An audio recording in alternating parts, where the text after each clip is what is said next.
the concept of enabling data for organizations as opposed to governance is where things are and need to head. A role of the chief data officer sitting outside, separate and apart from necessarily IT as we historically think of it, is going to be extremely important as more and more organizations rightly become cloud forward.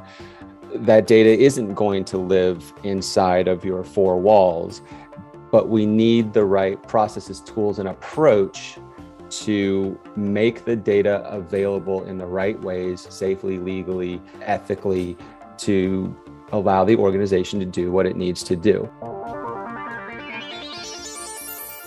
Welcome to the Reimagining Cyber podcast, where we share short and to the point perspectives on the cyber landscape. It's all about engaging yet casual conversations on what organizations are doing to reimagine their cyber programs while ensuring their business objectives are top priority. With my co-host, Stan Wisseman, Head of Security Strategist, I'm Rob Borrego, Chief Security Strategist, and this is Reimagining Cyber. So Stan, who do we have joining us for this episode? Rob, our guest today is Greg Anderson, Vice President and Chief Privacy Officer for Scripps Company. Greg is an experienced attorney who has led many privacy and security initiatives over his career. And prior to Scripps, Greg held the Global Data Protection Officer role at Lexmark, where he implemented a program focused on supporting the business needs while enabling capabilities to support global data protection legal requirements. Greg, it's great to have you join us today. Can you expand a little bit more on your background for our audience? As you said, I'm a technology attorney. I focus on privacy, security, as well as transactions, contracts. Tech has always been part of my life, from a cassette-driven TRS-80 and an Apple II Plus to my first real job in telecom, building out CDMA, GSM, 3G networks in the US, Europe, and Canada. I got my law degrees from the University of Georgia and the Université Jean Moulin in Lyon, France. And outside of work, I'm married to the world's best and prettiest French teacher, with whom I've got two young boys. And I'm a lifelong scuba diver, and also spend a lot of time as a volunteer and firefighter here in my town in Kentucky. Wow, that's great. I'll tell you a little bit about Scripps. It's a 144-year-old media company with 61 local TV stations across the country, 9 national networks, including Newsy, which is our recently over-the-air news channel. And we're the stewards of the National Spelling Bee, which has been running for over 90 years. And one of the coolest things I get to work with. Scripps has a real commitment to journalism, and it's a real pleasure to be service to the company. So Greg, well, first off, congratulations also on the University of Georgia Bulldogs winning the national championship. We didn't get to talk about that previously. I wasn't going to bring it up, but you may have heard a little bit about the dogs in the news last couple of weeks. Just a little news. Yeah, congrats. But let's jump into the conversation with more of a focus, obviously, on the role of privacy, right? And how you've taken some kind of programmatic approaches to really drive better business outcomes, right? And enable privacy as kind of that opportunity path to do so. So if you think about things from a business and different organization, there's so many different functions that end up getting involved in the discussions, in the planning and execution. So I'd love to hear from you, really, what's the model that you've been implementing that's worked very well, and also kind of success that you've driven with the collaboration across those different functions of the business?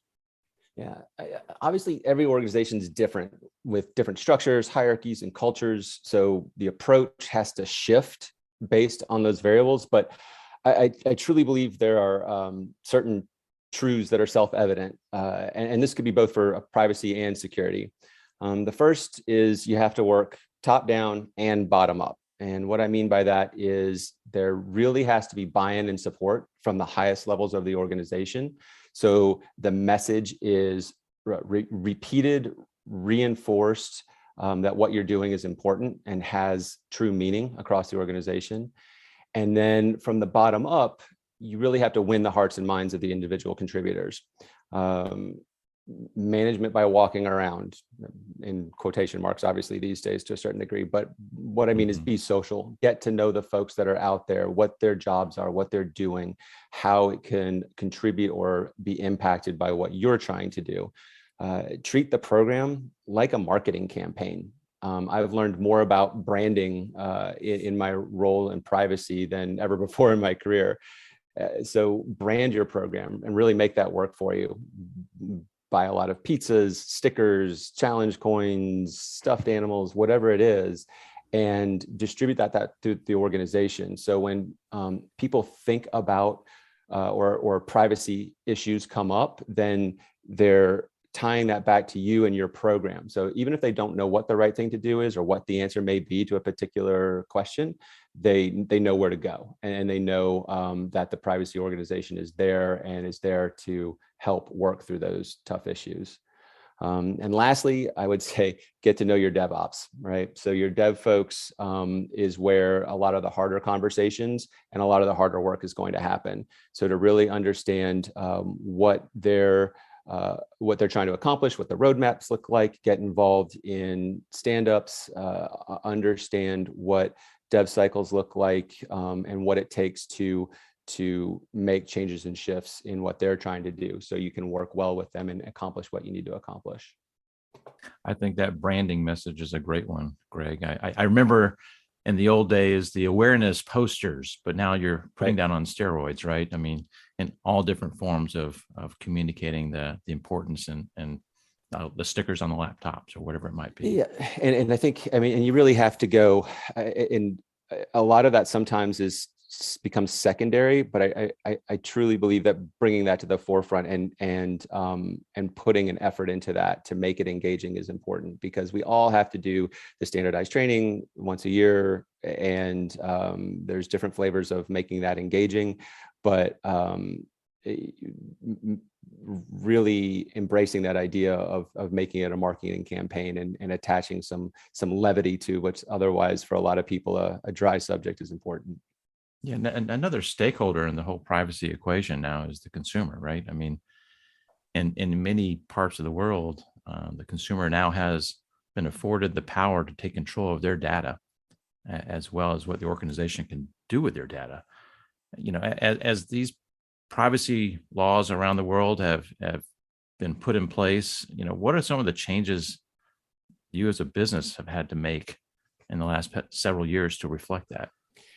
Well, yeah, there's been a lot, right? As my bleary-eyed, overworked colleagues in privacy will attest, the last few years have been a bit of a marathon at a sprint pace, all while juggling to get things in place.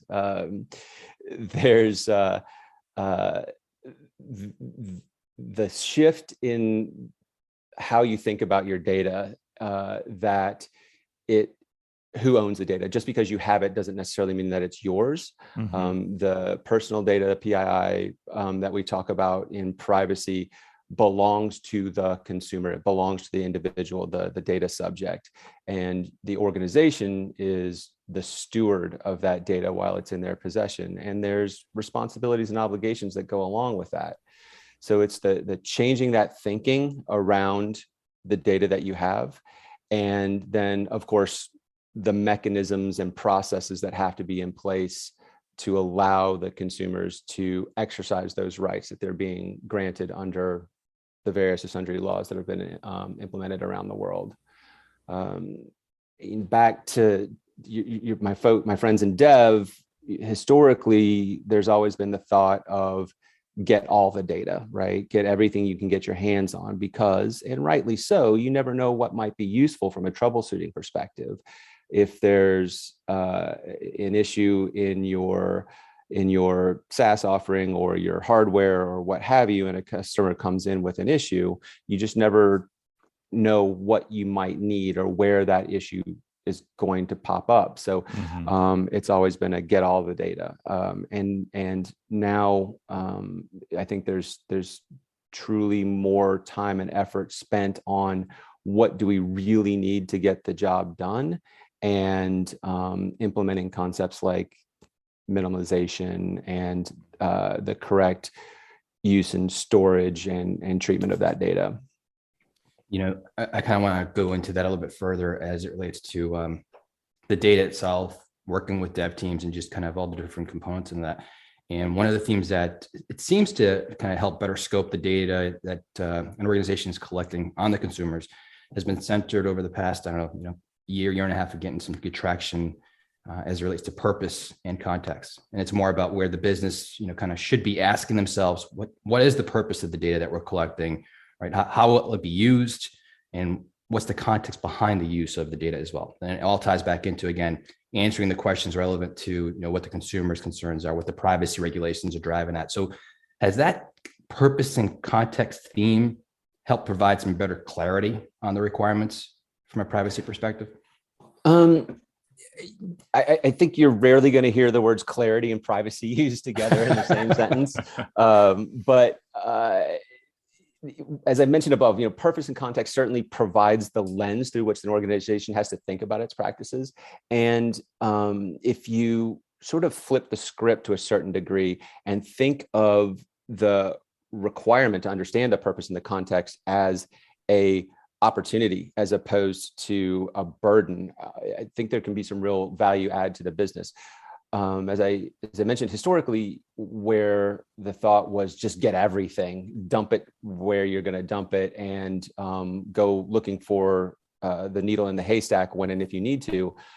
Having the discipline to collect the truly important data, and then with the requirements, the privacy requirements around understanding what data you have, where it is, how it's used, purpose and context.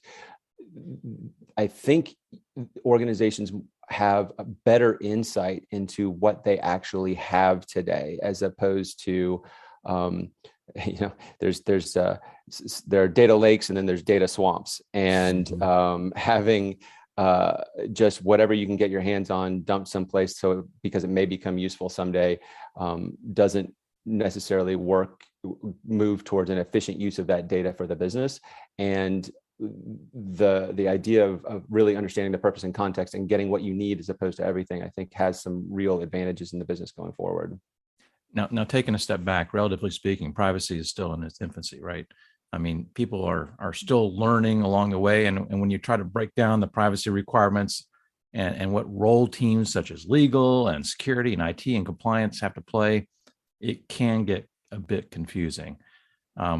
These different groups tend to translate requirements from their own point of view and turn to their own verbiage and try to describe the pieces that are relevant to them. You mentioned the dev teams, they have their own view of what they need to do, right? So it seems the approach you've taken also serves as a great way of bringing people together and use your common vernacular to properly execute a data privacy program. Would that be a fair assessment? And if so, can you share some examples? I think it is. And I think that's one of the ways that a privacy program can really be an asset to the business. When you're in the privacy role, it's complex. It's both legal and technical and business all thrown together. And it doesn't, it's not siloed into one very easy binary answer. So I see the role of the privacy officer as being one where you have the expertise both on the legal privacy front, but you really can understand the technical side and be the bridge between legal and technical and the business to bring those functions together for the common good and for a common purpose. So one, as I mentioned at the top, having that top down and then the bottom up type of approach, if you have privacy advocates, if you have folks out in the various business functions that are playing a role and that you interact with frequently from a privacy perspective, and you bring those folks together, I find it very interesting to see how you can break down silos within the business. Folks that are either working in parallel on a similar project but have no idea, or have a different take on something that another part of the business is working on. So as you create those relationships, because you have them all working with you, for you on the privacy front, there's also pickups within the business because, I didn't know that this group was working on that or approaching a particular problem from that perspective, but maybe we can help from a technical side to do things a little bit better. So I think examples that I've seen in the past are businesses that are going out and trying to implement a new contract or a new set of terms and conditions with customers. And we're looking at that, how are you gathering those? How are you gathering those consents? How are you gathering those contracts? But because we're working together in a privacy context with some of the folks on the technical side, you have some dev guys put up their hand and go, well, wait a minute, instead of doing some massive mail merge and sending things via email, maybe I've got a better solution where we can automate that process for you. So it's been interesting to see how using the privacy program as a backdrop, you can bring different functions together to help with not only privacy, but actual business challenges as well. And as you're working together, people start to understand where you're coming from a privacy perspective, what that common vernacular is, and what the ultimate goal of the organization is. We talk about building security in, I think privacy by design is also become more relevant. And I think what you're also alluding to is getting in there early enough to influence things and not just be at the end of the process where you're raising red flags of potential noncompliance or issues that might derail a particular business initiative. And I assume that you're trying to get in early enough to actually help make those decisions or clarify how privacy impacts a program to avoid those kind of late life cycle kind of impacts. 100%, whether it's privacy or security or legal. I think if you're going to do any of those three jobs well, you are getting out and knowing the business, understanding the business. I go to multiple stand-up meetings every month, every quarter. I go to IT all hands meetings. I go to business division leader Monday morning stand-ups with a lot of frequency, even when I don't have anything to say, even if I'm not being invited for a particular purpose. So I can hear what's going on out there, right? So I can understand what people are doing across the business, so you can get in there early. Because to your point, if you're coming in after the fact or after something's already finished, and there's a problem from a security perspective or a privacy perspective or a legal perspective, it's a heck of a lot more expensive, more time consuming to fix it after the fact than if you can apply it at the beginning. Yeah, and I think that makes all the sense in the world, right? It's kind of a similar concept that we've seen maybe over the past couple of years. It's really worked well on the security side, which is the role of the BISA, right? The Business Information Security Officer, right? That translation layer, and you kind of alluded to it with the whole privacy advocate as well. So that collaboration, but more importantly, understanding the business context and then translating that back in and getting everybody on the same page, being involved as early as possible is absolutely critical, I think, to any sort of project. So it makes all the sense as to the approach that you've taken. I work very hard in every organization that I'm in to sort of recast either legal or privacy and security as well as part of the team, right? We don't have to be the hall monitors. We don't want most of the time to be the hall monitors, right? I tell people all the time, rarely are you going to hear me say you can't run with scissors. I'm just going to work with you from the beginning to talk about how you can run with those scissors safely. And it's a better way to collaborate and gain that trust inside the organization. Greg, one of the things that, in your approach, which is different, is obviously, again, really focused on just working through what's needed for your business partners, the different functions. Whereas what we've seen in some other, organizations, conversations is the whole kind of, let me take the ruler and hit it across your knuckles because I'm going to drive it with particular privacy regulations, whether it's CCPA, you pick the particular, regulation, privacy-based regulation. But the approach you're taking is completely different. And I think that makes a lot of sense. I mean, everybody is so sick and tired of hearing, well, if you, the boogeyman specter of if you do this, then we're going to be fined out of existence. it's the boy who cried wolf, and I don't think it's an effective way to garner collaboration, respect, and ultimately the change that you need to. So Greg, the other thing you were discussing earlier was really driving the aspect of data analytics. And as you said, the dev team is, hey, I need all the data. Let's put it over here. At some point in time, I need to maybe get my hands on it for some reason. The business is now saying, I need all the data because I could drive better insights. I can drive different revenue streams. Great, right? But from a security perspective, we also have the concern that, well, what's actually out there? Is there PI information and other intellectual property? Things that shouldn't probably be out invisible to everyone. And now you're coming in, of course, with that angle and perspective of privacy. And also the data doesn't always just sit within our perimeter any longer, right? Now we're pushing it out to the cloud environments and making them available for our teams to engage that way. So I guess when you look at that data analytics and that spread, you talked about the data swamp earlier. What are some of those key challenges that you're seeing in that particular area? I believe going forward that the concept of enabling data for organizations, as opposed to governance, is where things are and need to head. A role of the chief data officer sitting outside, separate and apart from necessarily IT as we historically think of it, is going to be extremely important as more and more organizations rightly become cloud forward. That data isn't going to live inside of your four walls, but we need the right processes, tools, and approach to make the data available in the right ways, safely, legally, ethically, to allow the organization to do what it needs to do. I am on an advisory board of an AI-driven startup that looks at data in the cloud to use that concept of enabling data across the organization in the right way.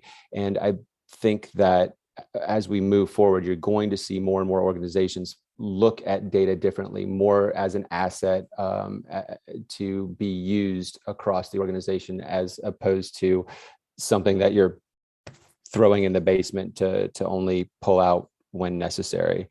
Yeah, that makes sense. And I think, again, just it's kind of a tricky environment that we're dealing with, right? We don't necessarily know what data is out there, what the purpose of the data is at some point in time. So just trying to get your arms wrapped around it, I think, is just a major issue. But I think people are making good progress. And obviously the engagement that you shared with us of how you work with the different lines of business, how you really are, again, taking that collaborative approach, almost in a way, kind of gamifying it, like making the awareness aspect of it fun, right? As to, these are the things that we should be considering. And it's kind of in the back of their mind. It's not like, again, smacking them in the face, but you got to do these things because otherwise we're going to get penalized.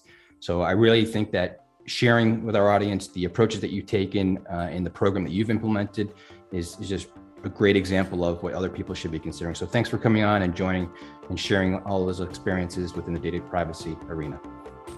Thank you all very much. It's been great. Appreciate it. Hey, thanks, Greg. Thanks for listening to the Reimagining Cyber podcast. We hope you enjoyed this episode. If you would like to have us cover a specific topic of interest, feel free to reach out to us, and you can find out how in the show notes. And don't forget to subscribe. This podcast was brought to you by CyberRes, a micro-focused line of business, where our mission is to deliver cyber resilience by engaging people, process, and technology to protect, detect, and evolve.